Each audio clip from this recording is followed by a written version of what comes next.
Hello everyone, welcome back to my channel zoology by Mona Shekhawat. आप सब कैसे हैं? आई होप आप सब ठीक होंगे और अपनी तैयारी कर रहे होंगे। आज की इस वीडियो में मैं आपसे बात करूंगी थिन लेयर क्रोमेटोग्राफी की, जो कि आपका आरपीएससी फर्स्ट ग्रेड की पीजी का टॉपिक है। इससे पहले मैंने आपको क्रोमेटोग्राफी का जो इंट्रोडक्शन और प्रिंसिपल है उसका अलग वीडियो मैंने अपलोड किया है, और इससे जस्ट पहले मैंने पेपर क्रोमेटोग्राफी का वीडियो आपसे शेयर किया था, जो कि आपने अभी तक देख लिया होगा। अगर आप अभी तक आपने उसको नहीं देखा है तो डिस्क्रिप्शन बॉक्स में मैं उसका लिंक दे दूंगी, आप उसे जाके देख सकते हैं। तो स्टार्ट करते हैं आज का टॉपिक, थिन लेयर क्रोमेटोग्राफी। बात करें पहले तो क्रोमेटोग्राफी क्या है। तो क्रोमेटोग्राफी में हमने क्या कहा था कि मिक्सचर में से जो डिफरेंट कंपोनेंट है उनको सेपरेट करने के लिए जो टेक्निक हम यूज में लेते हैं वो कौन सी होती है? क्रोमेटोग्राफी। अब जब हमने उसको पेपर के थ्रू किया था, पेपर पे किया था, तो हमने बोला था पेपर क्रोमेटोग्राफी, जिसमें मैंने कहा था कि सॉल्वेंट में जो वाटर प्रेजेंट है, ठीक है, वो सेल्यूलोज के पोर्स में जाएगा और वहां पर वो स्टेशनरी फेज की जैसे काम करेगा, और दूसरी mobile phase. Thin layer chromatography में क्या होता है? कुछ कुछ ये पेपर क्रोमेटोग्राफी जैसा ही है, लेकिन इसमें क्या डिफरेंस है बस वो आपको यहाँ पे नोटिस करना है। तो देखो, थिन लेयर जो क्रोमेटोग्राफी है ये भी एक क्या है? सेपरेशन का, अलग करने का तरीका है, आइडेंटिफाई पहचानने का तरीका है मिक्सचर के डिफरेंट कंपोनेंट को। बाय, अब यहाँ पर ये लाइन सबसे इंपॉर्टेंट है, by using finely divided adsorbent solid spread over a plate and liquid as a mobile phase. ये क्या बोल रहा है कि आपको ये देखो, ये दिखाई दे रही होंगी, ये जो ग्लास प्लेट है, इस ग्लास प्लेट के ऊपर ये आपको जो व्हाइट व्हाइट दिखाई दे रहा है, ये जो व्हाइट व्हाइट आपको दिखाई दे रखा है ये होता है सिलिका, जिसे एज ए एड्सॉर्बेंट हम यहाँ पे क्या करते हैं? यूज करते हैं। और ये जो प्लेट है जिसपे सिलिका या फिर एल्यूमिना, ध्यान रखना, क्या तो सिलिका या एल्यूमिना लगा होता है, और ये जो प्लेट है वो ही किसकी जैसे काम करती है? स्टेशनरी फेज की जैसे काम करती है। तो यहाँ पर इसका हम यूज करेंगे। वहां हमने पेपर का यूज किया था, यहाँ पर हम क्या करेंगे? ग्लास प्लेट के ऊपर सिलिका या एल्यूमिना है उसका लेप लगा के रखेंगे, उसको क्या करेंगे? एक तरीके से लेप किया हुआ रहेगा, जो कि वहां पर किसका काम करेगा? एड्सॉर्बेंट का काम करेगा, चीजों को अपने ऊपर चिपका लेगा, कुछ ऐसा हम यहाँ पे कह सकते हैं। ठीक है, फिर इसी के ऊपर हम जैसे मान लिया यहाँ पर जो पर्टिकुलर है यहाँ पर अपना क्या लगा देंगे? सैंपल लगा देंगे, और फिर उसे इस तरीके के वॉच ग्लास या जार के अंदर हम उसको, क्रोमेटोग्राफी जो जार है उसके अंदर हम उसको रख देंगे। ठीक है, तो ये वाली जो प्लेट है वो आपकी क्या है? Stationary phase. नीचे हम क्या भर देंगे? इसमें सॉल्वेंट, जो कि किसके जैसे काम करेगा? मोबाइल फेज की जैसे काम करेगा। और बाकी सब कुछ आपको किसका जैसा दिखाई देगा? पेपर क्रोमेटोग्राफी की जैसे ही दिखाई देगा। मिक्सचर का स्पॉट कहाँ लगाएंगे? देखो यहाँ लगाया है, जैसे कि मैंने देखो यहाँ पे रेड रेड शो किया था। और इसको ये जो हम इस तरीके से डुबोएंगे इसके अंदर, कि सॉल्वेंट के अंदर थोड़ा, ये जो जहां मैंने मिक्सचर का स्पॉट लगाया है वो वहां पे नहीं डूबे, बाकी वो नीचे की तरफ रहे। पेंसिल से एक लाइन कर देंगे, आगे सॉल्वेंट फ्रंट है उसको डिसाइड कर लेंगे, और बाकी की प्रोसेस वैसे ही करेंगे जैसे कि हम पेपर क्रोमेटोग्राफी में करते थे। ठीक है, तो आई बात समझ में? ये देखो यहाँ पर हम ये टीएलसी प्लेट, ये मार्केट में हमें बनी बनाई मिल जाती है, और भी आगे हम इसको देख लेते हैं। फिर हम इसे चैम्बर में रख देंगे इस तरीके से। देखो मैंने ये जो ब्लैक स्पॉट है वहां पे मैंने मिक्सचर रखा, और कुछ समय बाद में क्या करेंगे? यहाँ पर इस मिक्सचर के डिफरेंट कंपोनेंट अपने एड्सॉर्बेंट पावर के अकॉर्डिंग क्या होगा? ऊपर की तरफ मूव करेगा। अगर मान लिया जैसे कंपाउंड सी है, कंपाउंड सी की स्टेशनरी फेज के साथ क्या है? एड्सॉर्बेंट पावर, जो एड्सॉर्बेंट पावर है वो क्या है? ज्यादा है, तो वो यहीं पे चिपक गया, वो आगे मूव नहीं हो पाया। तो जो जितना दूर जाएगा वो एड्सॉर्बेंट उसकी कम होगी, जो जितना इस स्पॉट के पास में है उसकी एड्सॉर्बेंट उतनी ही क्या होगी? ज्यादा होगी। ठीक है, अच्छे से समझ में आ रहा होगा, ये मैंने आपको अच्छे से बता दिया। मोबाइल फेज कौन सी होती है? ये जो मैंने सॉल्वेंट इसके अंदर भरा ना, ये क्या होता है? इसकी मोबाइल फेज होती है। टीएलसी प्लेट मैंने कह दिया, ग्लास प्लेट जिसके ऊपर किसका? एल्यूमिना या फिर सिलिका का क्या लगा होता है? लेप लगा हुआ रहता है। बात करें प्रिंसिपल की, तो देखो, it is perform on A sheet, it is performed on a sheet of glass plastic which is coated with a thin layer of adsorbent material, usually silica gel, aluminium oxide। कि इसको हम एक special type की glass, plastic या aluminium foil की sheet पे करते हैं, जिसके ऊपर हम सिलिका या एल्यूमिनियम ऑक्साइड का लेप लगा देते हैं, जो कि किसकी जैसे काम करता है, एड्सॉर्बेंट मटेरियल की जैसे काम करता है, या फिर सेलुलोज का भी हम वहां पे लेप लगा सकते हैं। और ये जो ग्लास प्लेट होगी या प्लास्टिक प्लेट होगी जिसके ऊपर हमने लेप लगाया है, वो किसकी जैसे काम करेगी, स्टेशनरी फेज की जैसे काम करेगी। फिर उस प्लेट के ऊपर हम सैंपल क्या कर देंगे, वहां पे अप्लाई करेंगे, और उस पर्टिकुलर प्लेट को हम एक सॉल्वेंट मिक्सचर के अंदर क्या कर देंगे, रख देंगे। और कैपिलरी एक्शन के थ्रू वो जो सॉल्वेंट है उसके डिफरेंट कंपोनेंट है, वो मोबाइल फेज है क्योंकि वो मूव करेंगे, वो उस स्टेशनरी फेज से होते हुए गुजरेंगे। Because different analyte ascend the TLC plate at different rate, separation is achieved. तो जो मिक्सचर में जो अलग अलग एनालाइट्स, मैंने बताया था एनालाइट्स क्या होते हैं, जिसको हम सेपरेट कर रहे हैं, जैसे कंपाउंड ए बी सी अभी आया था, वो सारे क्या है, एनालाइट्स। तो ये एनालाइट है वो अपनी अलग अलग रेट के अकॉर्डिंग उस टीएलसी प्लेट के ऊपर घूमेंगे। Thus based on the principle of adsorption, ध्यान रखना ये वेरी इंपॉर्टेंट कि यहाँ पर कौन सा प्रिंसिपल काम में आएगा, एड्सॉर्प्शन, कि किसका एड्सॉर्प्शन अच्छे से हो रहा है। एड्सॉर्प्शन मतलब कौन वहां पे जाके उसके चिपक रहा है, और पार्टीशन और कॉम्बिनेशन ऑफ बोथ। अब देखो ये जो मैंने यहाँ पे आपको बोल्ड लेटर्स में लिखा है, इसको वेरी इंपॉर्टेंट, यही इसका प्रिंसिपल है, ये लिख देना कि the component with more affinity toward stationary phase travel slower. अभी मैंने यही बताया, जिसकी बंधुता स्टेशनरी फेज के साथ ज्यादा होगी, बंधुता मतलब जुड़ने की क्षमता, चिपकने की क्षमता, वो कम मूव करेगा, पीछे रह जाएगा, ठीक है। और जिसकी एफिनिटी क्या होगी, कम होगी स्टेशनरी फेज से, वो क्या होगा, आगे की तरफ मूव करेगा। तो कई बार आपसे ऐसा डायग्राम बना के सीधा क्वेश्चन भी आ सकता है, 3 ऑप्शन आ जाएगा कि स्टेशनरी फेज के लिए एफिनिटी सबसे ज्यादा किसकी होगी, कंपाउंड ए की, बी की या सी की। तो आपका सीधा सा आंसर होगा मैडम सी की एफिनिटी ज्यादा होगी क्योंकि ये पीछे रह गया, और ए की एफिनिटी क्या होगी, सबसे कम होगी, ठीक है। एड्सॉर्बेंट किसकी ज्यादा होगी, सी की ज्यादा होगी। कुछ इस तरीके से हम बात करेंगे। ये मैंने आपको डायग्राम से समझाने की कोशिश की है। देखो, solution of sample analytes, TLC plate मैंने लिख दिया, इसको मैंने इसके अंदर रख दिया, स्टार्ट किया, ये देखो इस तरीके से मूव हो रहे हैं। कुछ ऐसा आपको दूसरे वाले डायग्राम में भी दिखाई दे रहा होगा। टीएलसी प्लेट कैसे बनती है, दोबारा बताऊं तो ग्लास की शीट है या ग्लास प्लेट है, जिसके ऊपर हम क्या लगा देते हैं, एल्यूमिनियम या फिर सिलिका का लेप कर देते हैं, ठीक है। उसे चैम्बर में रख देते हैं और चैम्बर के ऊपर को कवर कर देते हैं। कवर क्यों करते हैं, ताकि अंदर अच्छे से इवेपोराइज्ड हो जाए। जो सॉल्वेंट मैंने यहाँ पे यूज किया ना, वो पूरा का पूरा इसको सेचुरेट कर ले, पूरा पूरा क्या कर ले, इसको सेचुरेट कर ले, पूरा अंदर की तरफ फैल जाए एक तरीके।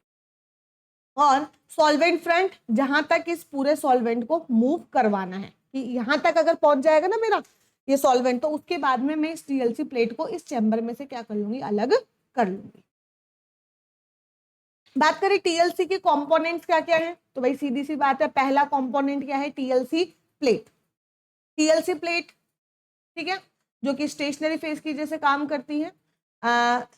इसके करेक्टर याद रखना, कई बार पूछ ले जाते हैं। टीएलसी प्लेट कैसी होनी चाहिए, स्टेबल होनी चाहिए और केमिकली इनर्ट होनी चाहिए। ऐसे नहीं कि मिक्सचर के साथ इसका अलग ही कोई कनेक्शन चल रहा है, अलग ही कोई बॉन्ड बना ले।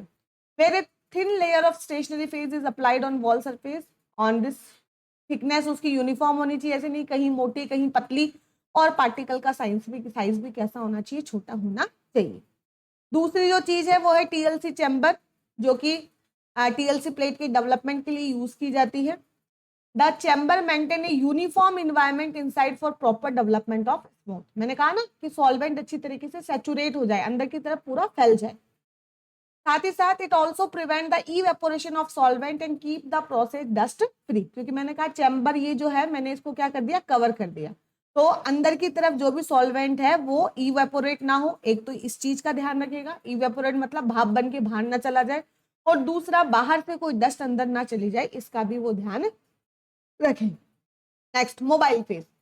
मोबाइल फेज क्या था, मैंने सॉल्वेंट या सॉल्वेंट का जो मिक्सचर है वो किसकी जैसे काम करेगा, मोबाइल फेज की जैसे काम करेगा।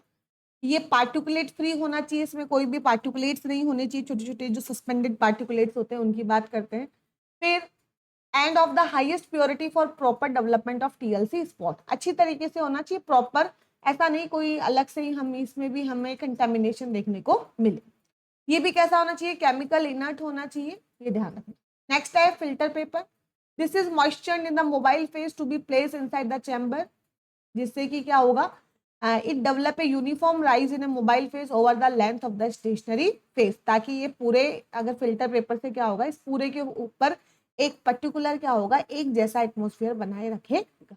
ठीक है, यहाँ फिल्टर पेपर की एज मच को इतना पूछा नहीं जाएगा, आपको बस ये ध्यान रखना है टीएलसी के अंदर मेन जो है स्टेशनरी फेस कौन सी है, मोबाइल फेस कौन सी है, स्टेशनरी फेस को कैसे बनाया जाता है, यही क्वेश्चन सबसे ज्यादा पूछा जाता है। ये देख लीजिए आप। ठीक है, इस वाले डायग्राम में और आपको क्लियर होगा। 5 मिनट के बाद देखो ऐसे ये मूव करने लग गए, फिर इस तरीके से और इस तरीके से। ठीक है, ये जब पूरा हो जाएगा, रन पूरा हो जाएगा, उसके बाद में हम क्या निकालेंगे, इसका आरएफ वैल्यू निकालेंगे। ठीक है, आरएफ वैल्यू क्या निकालते हैं वे, कैसे कि कंपोनेंट सॉल्वेंट की तुलना में कितना भागा, कंपोनेंट सॉल्वेंट की तुलना में कितना भागा, कि मान लिया इसको इस पूरे सॉल्वेंट जो भागा वो 100 भागा, और ये जो ए वाला मटेरियल है ये वाला, ये भागा ओनली 20, तो ये 100 की तुलना में कितना भागा, 20/100, ऐसे हम इसको निकालेंगे। ठीक है, तो अपॉन में हमेशा जो सॉल्वेंट फ्रंट है उसकी दूरी को हमें लिखना होता है। ये मैंने आपको पेपर क्रोमेटोग्राफी में भी बहुत अच्छे से समझाया है, और ऐसे क्वेश्चन आने के चांसेस भी हैं, इसलिए इसको अच्छे से देखें। प्रोसीजर क्या है, आप इसका स्क्रीनशॉट लेके अगर नोट्स बनाना चाहे तो आप ये कर सकते हैं, बाकी मैंने आपको ये पूरा समझा दिया कि किस तरीके से करना है। ठीक है, मैंने आपको क्या बताया भाई, पेंसिल से एक मार्क बना लेंगे प्लेट के ऊपर सबसे पहले, तो फिर उस सैंपल को, उस स्पॉट को उस लाइन के इक्वल डिस्टेंस पे क्या कर देंगे, ये वाली प्लेट है, और फिर यहाँ से मैंने पेंसिल से मार्क कर लिया, और फिर यहाँ पर मैंने क्या कर दिया, मेरा सैंपल लगा दिया। फिर टीएलसी चैम्बर में क्या डालेंगे, मोबाइल फेस, ये लो ये चैम्बर, इसमें मैं क्या डाल दूंगी, मोबाइल फेस। मोबाइल फेस को इस तरीके से डालेंगे कि जहां ये टीएलसी प्लेट पे जहां मैंने सैंपल डाला है ना, वो इस सॉल्वेंट को टच ना करे, थोड़ा सा क्या होगा, फ्यू सेंटीमीटर अवे होना चाहिए। ठीक है, फिर एक moisture filter paper in mobile phase is placed on the inner wall of chamber to maintain equal humidity, एक फिल्टर पेपर हम यहाँ पे डाल देंगे ताकि अंदर की तरफ नमी बनी रहे। फिर टीएलसी चैम्बर में रखने के बाद में क्या करेंगे, मोबाइल फेस को आगे की तरफ मूव करने देंगे, और इस तरीके से देखते रहेंगे कि किस तरीके से ये हो गया। ठीक है, फिर जब पर्टिकुलर टाइम के साथ कुछ पर्टिकुलर स्पॉट वहां पे बन जाएंगे, उसके बाद में प्लेट को मैं क्या करूंगी, वहां से हटा दूंगी और उसे सूखने के लिए रखूंगी। अब ये जो सैंपल मैंने सूखने को रखा, ये जो प्लेट है ये कैसी होगी भाई, कलरलेस। ठीक है, तो हमें तो स्पॉट देखने, तो अब इन स्पॉट को मैं जो विजुअलाइज करूंगी, क्या तो मैं विजुअलाइज करूंगी यूवी लाइट चैम्बर में, या फिर कोई दूसरे मेथड में यूज करूंगी। मैडम यूवी लाइट में कैसे करोगे, तो यूवी लाइट में देखो कैसे करते हैं, मान लिया ये जो मैंने प्लेट ली ना, ये मैंने क्या ले ली, यूवी, इसको मैंने पूरा पहले से क्या कर लिया है,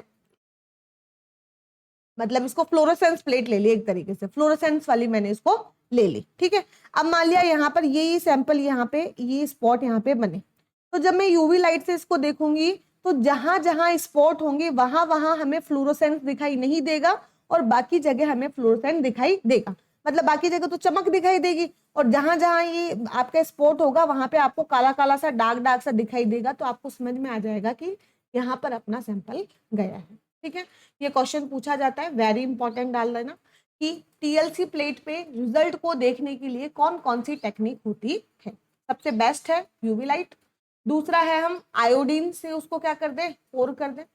ये आयोडीन का यूज करेंगे हम कार्बोहाइड्रेट वगैरह को डिटेक्ट करने के लिए, बिकॉज आयोडीन के कांटेक्ट आने पर वो क्या हो जाएगा, ब्लैक हो जाएगा। या फिर हम KMnO4 का यूज करेंगे, या हम प्रोटीन वगैरह अमीनो एसिड्स के लिए किसका यूज करेंगे, निनहाइड्रिन रिएजेंट का यूज करेंगे। ठीक है, यूवी लाइट का कैसे करेंगे, आप इस वाली में देख सकते हो, देखो ये बाकी जो पूरा है वो फ्लोरेसेंट एरिया हो गया, ये जो ग्रीन ग्रीन दिखाई दे रहा है वो कौन सा एरिया हो गया, फ्लोरेसेंट एरिया हो गया, और ये जो आपको स्पॉट दिखाई दे रहा है ये फ्लोरेसेंट नहीं है, क्योंकि यहाँ पर आपका सॉल्वेंट मूव कर गया। तो इस तरीके से हम निकाल सकते। एडवांटेज क्या क्या होगा, ठीक है, इसके लाभ क्या क्या होंगे, पहला लाभ क्या होगा भाई, सिंपल है। ठीक है, सिंपल तो है ही, पेपर भी सिंपल था, ये भी सिंपल है, थोड़ा कम टाइम लगता है, इतना टाइम यहाँ पे नहीं लगता। फिर लास्ट में जो रिजल्ट है उनको देख पाना बहुत इजी है, it help with the visualisation of separate compound spot easily, अलग अलग कंपाउंड जो सेपरेट हुए हैं उनको देख पाना आसान है। फिर देखने के साथ साथ उनको आइसोलेट करना भी आसान है, आइसोलेट मतलब वहां से अलग करना भी आसान है। फिर जो अलग होने का जो प्रोसेस है, सेपरेशन जो प्रोसेस है वो थोड़ा जल्दी होता है, ठीक है। और selectively for compound is higher, लेकिन कुछ के लिए थोड़ा ज्यादा टाइम भी लग जाता है, लेकिन मोस्टली थोड़ा जल्दी हो जाता है। प्योरिटी स्टैंडर्ड भी हम आसानी से क्या कर सकते हैं, एसेट्स कर सकते हैं, और ये सस्ता है। सस्ती चीज होना वो सबसे बेस्ट होता है, ये तो हमारे लिए हमें पता ही है कि सस्ती चीज है तो कोई दिक्कत नहीं है। लेकिन कमियां भी तो होगी भाई, अगर लाभ है तो कमियां भी होगी। तो कमियां क्या क्या है, देखो।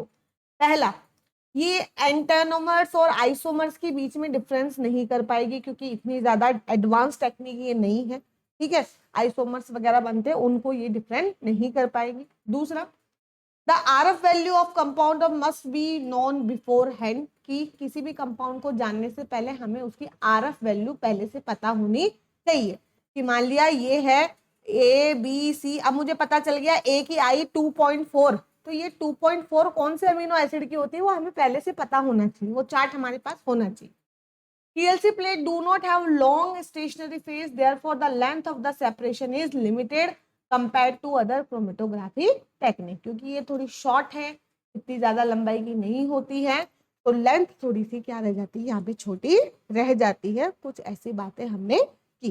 तो आज की वीडियो में मैंने आपको थिन लेयर क्रोमेटोग्राफी समझाया, जो एक तरीके की शीट क्रोमेटोग्राफी का ही टाइप होगा, जहां पर स्टेशनरी फेज है, मोबाइल फेज है, कुछ कुछ ये पेपर क्रोमेटोग्राफी का जैसा ही है। बहुत ही इजी टेक्निक है, जल्दी से हो जाती है, सस्ती टेक्निक है, आराम से हम इसको कर पाते हैं। आपको वीडियो कैसा लगा कमेंट करके मुझे जरूर बताइएगा। Okay, bye everyone, thank you so much for watching my video.